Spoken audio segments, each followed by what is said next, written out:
बच्चे जो है ना वो समझ नहीं पा रहे हैं कि रीट प्री एग्जाम 2025 जो है वो आपका 27-28 तारीख को है, और क्या पढ़े, मतलब कैसे कौन से वाले टॉपिक पढ़ लें कि जिनसे हमारा तैयार हो जाए, है ना। तो देखिए, धीर सिंह धा भाई सर हैं, उनको कौन नहीं जानता है, उनको हर कोई जानता है। और उन्होंने अपने चैनल के माध्यम से बकायदा सारे रीट प्री की तैयारी करने वाले जितने भी एस्पिरेंट्स हैं उनको ये मोटिवेशन वाली बात बोली है कि देखो, अगर आप इन 15 दिनों में हार के बैठ गए तो कुछ नहीं होने वाला। आपको पता है कि लास्ट का समय जो होता है ना, वही आपके लिए सफलता की सीढ़ी होता है। क्यों? क्योंकि उन्हीं लास्ट 15 दिनों में आप जितना पढ़ सकते हैं, चाहे आपने पूरे टाइम नहीं पढ़ा है, लेकिन उन 15 दिनों में, उन 10 दिनों में, उन 5 दिनों में जितना आप कर लेते हैं ना, उससे बाहर कहीं नहीं जाता। और यही दोस्तों यूनिवर्सल सच है। आपकी मंजिल पर आपकी शुरुआत नहीं पहुंचाती, बल्कि आपकी एंडिंग पहुंचाती है। तो धा भाई जो सर हैं वो कहते हैं कि आप राजस्थान रीट प्री निकालना चाहते हैं तो आप कोई 5 टॉपिक है, कोई भी 5 टॉपिक तैयार कर लो, कोई भी 5 टॉपिक, है ना, यानी कि हर सब्जेक्ट में कोई भी 5। अब देखिए कैसे आप तैयार करोगे वो भी मैं बताती हूँ। अब मान लीजिए कि हिंदी आपने लिया है, सबसे पहले बात करते हैं हिंदी की, है ना। अगर आपने लेवल 1 लिया है तो और अच्छा, और अगर आपने लेवल 2 लिया है तो और भी ज्यादा अच्छा, है ना। आप देखिए लेवल 1 में हिंदी जो आती है आपकी, आपको पता है कि कोई पुस्तक, बुक, ये सब तो पूछी नहीं जाएगी, सीधी सीधी आपसे व्याकरण पूछी जाएगी।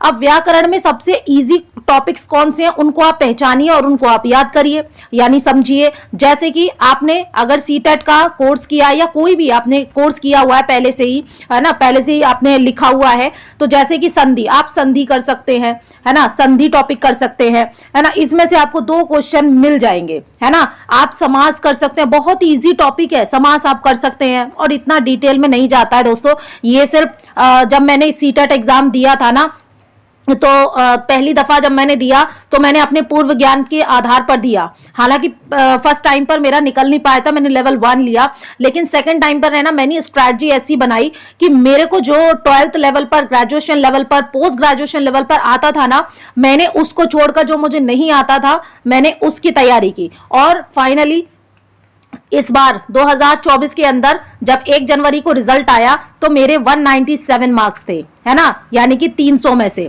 हालांकि ये आपके लिए कम हो सकते हैं, लेकिन मेरे लिए ये बहुत सारे नंबर हैं, क्योंकि मैंने ऐसे ऐसे लोगों से मुलाकात की थी जो 4-4, 5-5 बार दे रहे हैं और बहुत सारी स्ट्रैटेजी बनाने के बाद दे रहे हैं, बहुत बड़े बड़े कोचिंग इंस्टीट्यूट के नोट्स पढ़ के दे रहे हैं। लेकिन मैं आपको बता दूं ना, जब तक आप अपने नोट्स बनाते नहीं है, अपने हाथों को नहीं चलाते ना, अपनी ये बारीक उंगलियों को नहीं चलाते हैं, तब तक आपका कोई भी एग्जाम नहीं निकलता है। बड़े से बड़ा टॉपर भी है ना, वो खुद लिखता है ना। तो देखिए, मार्गदर्शन लीजिए, लेकिन ऐसा नहीं कि मार्गदर्शन के आधार पर ही आप काम करें। अब यहाँ पे देखिए, चलिए अपने टॉपिक पे चलते हैं। समाज से आपको 1 या 2 क्वेश्चन मिल ही जाएगा, मान के चलिए। अगर आपने मान लीजिए कि समाज के प्रकार भी पढ़ रखे हैं और उनको समझ रखा है कि हाँ, इन प्रकारों की क्या क्या विशेषताएं हैं, है ना, कि कैसे आप पहचान करेंगे, तो देखिए गिने चुने ही क्वेश्चन बनाता है आयोग, कोई बाहर ऐसा नहीं बनाता है, हलवा टाइप का ही पेपर आता है। ये तो सिर्फ बड़े बड़े कोचिंग इंस्टीट्यूट वाले है ना, आपको भड़काने की कोशिश करते हैं, तभी तो वो अपना महंगा महंगा कोर्स बेचेंगे। अदरवाइज इतना हार्ड नहीं आता है, क्योंकि मैं सीटेट को देखकर समझ चुकी हूं। और प्रीवियस ईयर के जो इसके पेपर है, बस उसको आप लगाइए, जितने आप लगा सकते हैं ना रीट में, जितने भी प्रीवियस ईयर के पेपर आप लगा सकते हैं, उन्हीं पेपरों को आप लगाइए, ठीक है। अब यहां पर देखिए, आपने संधि हिंदी में कंप्लीट कर ली, उसके बाद में आप समास कर लीजिए, इजी टॉपिक है, समास कर लीजिए। उसके बाद में आप पर्यायवाची पढ़ लीजिए, है ना, पर्यायवाची पढ़ लीजिए। उसके बाद में आप विलोम शब्द पढ़ लीजिए। उसके बाद में वाक्यांश पढ़ लीजिए। फिर उसके बाद में आप क्या कर लीजिए, आप वाक्यांश पढ़ लीजिए। और जो अपठित गद्यांश होता है, आपको पता है दोस्तों, वहीं से आपको निकालने होते हैं क्वेश्चन। तो ऐसा नहीं है कि आप नहीं कर पाएंगे। पोस्ट ग्रेजुएशन और ग्रेजुएशन करने के बाद में आप रीट को देने जा रहे हैं तो इतना हार्ड नहीं आता, मैं फिर बता रही हूँ। दूसरी चीज आप क्या कर लीजिए, वाक्यांश हो गए, और संज्ञा कर लीजिए, क्योंकि यहां से भी इन्होंने इंक्लूड किया हुआ है संज्ञा, सर्वनाम, है ना, यानी कि इंग्लिश में जो पार्ट्स ऑफ स्पीच होते हैं।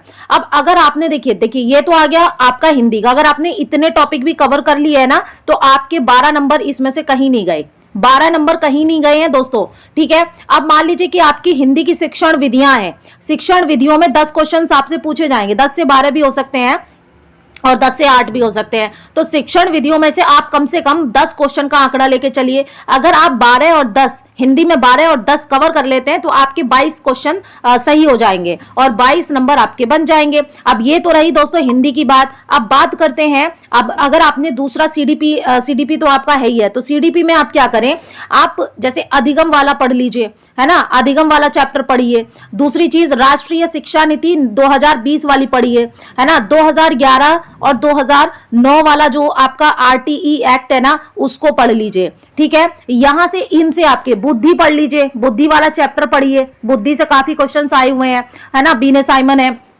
इसमें। और थार्न डाइक को पढ़ लीजिए, थार्न डाइक को पढ़ लीजिए, वो इंपॉर्टेंट है। उसके बाद में आप वाटसन को पढ़िए, वाटसन जो है ना वो आपके व्यवहारवादी है, ठीक है, तो वाटसन को पढ़ लीजिए। इसके अलावा आप अगर इतने भी टॉपिक कर रहे हैं ना, विकास पढ़ लीजिए, ठीक है, विकास चैप्टर को आप पढ़िए। इस पर मैंने एक अभिप्रेरणा को आप पढ़ लीजिए, अभिप्रेरणा से भी काफी क्वेश्चंस यहां पर पूछे हैं आयोग ने रीट के अंदर, तो अभिप्रेरणा पढ़ लीजिए। जब आप इतना पढ़ लेते हैं ना तो आप मान के चलिए कि आपके कितने क्वेश्चन सही बैठ रहे हैं। आपके जो क्वेश्चन सही बैठेंगे ना वो कम से कम 12 से 13 क्वेश्चन आपके तैयार हो जाएंगे। ठीक है, अब यहां पर देखिए पेडागोजी जो शिक्षण विधि होती है सेम होती है, तो 10 से 11 नंबर में आपको बोलती हूं कि आराम से आप है ना पेडागोजी 10 से 11 नंबर की भी पढ़ लेंगे अगर आपने समझ के पढ़ लिया है। तो यहां पर देखिए अगर आपने 12 नंबर की भी यहां पर की है और 10 नंबर की भी यहां पर की है तो टोटल आपके सीडीपी में 22 नंबर बैठ रहे हैं। देखिए कितने हो गए, 2 सब्जेक्ट कवर करने पर आपके 44 नंबर पक्के हो गए। ठीक है, चलिए अब बात करते हैं तीसरे सब्जेक्ट की। अब तीसरा सब्जेक्ट तो दोस्तों क्या है, या तो आपने हिंदी लिया होगा, मान लीजिए कि हिंदी तो आपकी लैंग्वेज 1 मैंने बताई दी है ना, अब आपने इंग्लिश लिया है, ठीक है, इंग्लिश लिया है तो यहां पर क्या है, आपको क्या करना है, सबसे बड़ी बात तो देखिए जो आपका पैसेज आएगा ना, पैसेज से ही आप आराम से पैसेज से ही निकाल लेंगे, 3 क्वेश्चन आराम से निकाल लेंगे आप, है ना। पैसेज हो गया, आपके पार्ट्स ऑफ स्पीच हो गए, उनको करिए तैयार, पार्ट्स ऑफ फिगर करिए, है ना, फिगर ऑफ स्पीच करिए, है ना, अलंकार बोलते हैं इनको, फिगर ऑफ स्पीच करिए, सारे फिगर ऑफ स्पीच की क्लास ले लीजिए कि फिगर ऑफ स्पीच क्या होते हैं, है ना, और इनके क्वेश्चंस लगा लीजिए। PYQs तो आपको बिल्कुल करने हैं दोस्तों, मैं ऐसा नहीं कहूंगी कि PYQs को छोड़कर आप आगे बढ़ जाए, नहीं, ये तो आपके चलते रहेंगे क्योंकि PYQs में 150 में से समथिंग मैं बताऊं ना आपको, हर सब्जेक्ट में आपको रिपीटेड क्वेश्चन जो है वो हर सब्जेक्ट में 3 से 4 क्वेश्चन आपको मिल ही जाएगा, है ना। और बाकी के आप तैयार कर ही रहे हैं 22 नंबर का, 22 ने 20 मान लीजिए, 20 नंबर का आप तैयार कर ही लेंगे तो 3 से 4 वहां पे भी मिल जाएगा आपको PYQs से। तो यहाँ क्या होगा ना, आपके 23-24 नंबर बढ़ने की संभावना होगी, है ना। अब यहाँ पे देखिए हिंदी इंग्लिश का मैंने आपको बताया कि आप पैसेज में से तो निकालेंगे, पैसेज पढ़िए, है ना, प्रीवियस ईयर वाले ही पैसेज पढ़िए क्योंकि ये प्रीवियस ईयर वाले ही उठा के देंगे, इनके पास कोई नया पैसेज आता नहीं है ना। पार्ट्स ऑफ स्पीच कर लीजिए, पार्ट्स ऑफ स्पीच में आपके वही आते हैं ना, नाउन, प्रोनाउन, एडजेक्टिव, ये सारी चीजें आती हैं जो आप हिंदी में पढ़ते हैं, वही चीजें आती है। फिगर ऑफ स्पीच में आपके अलंकार आ जाते हैं, छंद, अलंकार, ये सारी चीजें आ जाती हैं। हालांकि हिंदी में ये टॉपिक नहीं है लेकिन फिगर ऑफ स्पीच का यहाँ बहुत ज्यादा इंग्लिश में बोलबाला है। अब शिक्षण विधियों से आप इंग्लिश की जो शिक्षण विधियां है ना, मेन शिक्षण विधियां, वो आप कर लीजिए। तो यहां पे भी मान लीजिए कि 18 से 20 नंबर आपके कहीं नहीं गए, इंग्लिश में 18 से 20 नंबर। एंटोनियम्स पढ़ लीजिए, है ना, सिनोनियम्स पढ़ लीजिए। कोई ऐसा नहीं है कि आपसे RS लेवल का पूछेगा, ऐसा नहीं है, बच्चों के ही पर्पज का ही पूछा जाता है, लेकिन एक टीचिंग कोचिंग इंस्टीट्यूट के माध्यम से हवा चीजें बनाई जाती हैं ताकि बच्चों को क्या करा जा सके, थोड़ा सा दिमाग में प्रेशर डाला जा सके, और इसी प्रेशर से काफी बच्चे नहीं कर पाते हैं। अगर आप अभी से प्रेशर डालेंगे ना माइंड पर तो आपको एग्जाम सेंटर में बिल्कुल मैं बता रही हूं कि नहीं कर पाएंगे आप, है ना। अब देखिए और बात करते हैं अगले सब्जेक्ट की। अब यहां पर देखिए आपने मैथ भी होगा आपका, तो मैथ में भी सबसे पहले आप 10 से 12 नंबर की तो क्या कर लीजिए, आपकी शिक्षण विधियां करिए, शिक्षण विधियां वाला टॉपिक कर लीजिए। मैथ का मैंने 3 क्लासेस में आपको शिक्षण विधियों के क्वेश्चन आंसर करवाए हुए हैं, है ना। उसमें 250 क्वेश्चन है दोस्तों, 251 क्वेश्चन है। अगर आपने वो भी लगा लिए ना तो 10 से 12 नंबर आपके वहां से कहीं नहीं गए, क्योंकि वही चीज रिपीट करके पूछेगा आपसे, कुछ भी एक्स्ट्रा नया नहीं पूछने वाला है आयोग, ठीक है। अब यहाँ पे देखिए लासा हो गया, लासा तैयार करिए, है ना, लासा, मासा, है ना, और क्या आता है इसमें आपका, लासा मासा तैयार करिए लेवल 1 में। उसके बाद में आपका ब्याज जो होता है, ब्याज कैसे निकालते हैं उस टॉपिक को कर लीजिए, लॉस प्रॉफिट को कर लीजिए, है ना। तो ये यहां से भी आपके 10 से 12 क्वेश्चन तो आपके जो सॉल्विंग वाले हैं ना वो हो जाएंगे। और 10 से 12 क्वेश्चन की अगर आपने सीडी मतलब मेरी क्लास मैथ वाली कर रखी है शिक्षण विधि की, तो वहां से आपके 10-12 नंबर आराम से पक्के हैं, है ना। तो देखिए यहां पर आपका मैथ भी क्लियर हुआ। अब बात आती है दोस्तों किस चीज की, ईवीएस की। तो ईवीएस में मतलब काफी हार्ड लेवल का है इनका ईवीएस, क्योंकि पूरा राजस्थान के बारे में पूछ रहे हैं, है ना। और राजस्थान के बारे में पूछ रहे हैं, तो ईवीएस थोड़ा ज्यादा हार्ड लेवल का है। सीटेट से मिलता जुलता बिल्कुल नहीं है। हाँ, कुछ पार्ट्स हो सकते हैं, आपको 4 से 5 क्वेश्चन ही हैं जो कि आपको मिलेंगे, जैसे कि जल के बारे में आपको सीटेट वाला टॉपिक है, सजीव हो गया, अपने शरीर की देखभाल हो गया, है ना, अपने शरीर की देखभाल हो गया, ये तो आपको सीटेट में भी मिल जाएंगे। तो ये आराम से आप पढ़ लीजिए, है ना। उसके बाद में क्या करिए, आप उपभोक्ता वाला चैप्टर पढ़िए, उपभोक्ता वाला चैप्टर पढ़िए, व्यवसाय वाला चैप्टर पढ़िए। व्यवसाय वाला बहुत इजी चैप्टर है ना। व्यवसाय वाला पढ़िए और साथ में आपका क्या हो जाएगा, ये 5 टॉपिक हो गए। उसके बाद में आप परिवहन और संचार पढ़िए। परिवहन और संचार से आपका हर बार 2 से 3 क्वेश्चन पूछे जाते हैं परिवहन और संचार से। तो इसका मतलब हो गया कि आप 20 से 22 क्वेश्चन, 20 से प्लस क्वेश्चन आप यहाँ पे भी बना सकते हैं, क्योंकि जो इसकी जो शिक्षण विधि है ना, वो भी आपकी 8 से, मैं बोलती हूँ 8 से 10 जो है वो आप यहाँ पे कवर कर लेंगे। तो टोटल मिला के आप आराम से 20 प्लस क्वेश्चंस बना सकते हैं। इतना हार्ड नहीं आता है दोस्तों। हाँ, आप कहां पर स्टक होंगे वो भी मैं आपको बता देती हूँ कि आप कहां पर फंसने वाले हैं। आप जो फंसेंगे लेवल 2 वाले, वो फंसेंगे एसएसटी के अंदर, है ना, और या फिर साइंस के अंदर। ठीक है, ये आपकी थोड़ी सी हार्ड लेवल हो सकती है, क्योंकि आपको पता है कि इसमें एक्चुअल डेटा पूछा जाता है ना। कोई ऐसा नहीं कि आपके दिमाग पे बेस होगा, इसमें रट्टा मार चीजें ही पूछी जाएंगी। तो जो चीजें आप यहां पर रट्टा मार सकते हैं वो मारिए, वो टॉपिक कवर करिए जो कि आयोग ने पूछे हैं पहले। तो आई होप कि आपको ये सारी चीजें समझ में आ चुकी होंगी इस क्लास के माध्यम से, इस वीडियो के माध्यम से, कि आपको पैनिक नहीं होना है। आपको अपने वो टॉपिक कवर करने हैं जिनसे आप अपना सीट जो आपका राजस्थान रीट है वो निकाल सकते हैं।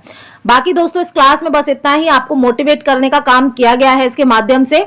और अगर आपने क्लासेस नहीं देखी हैं तो देखिए, मैंने जो अभी प्रेरणा है ना, उसमें भी कम से कम 250 क्वेश्चंस कराए हुए हैं एक ही क्लास के अंदर।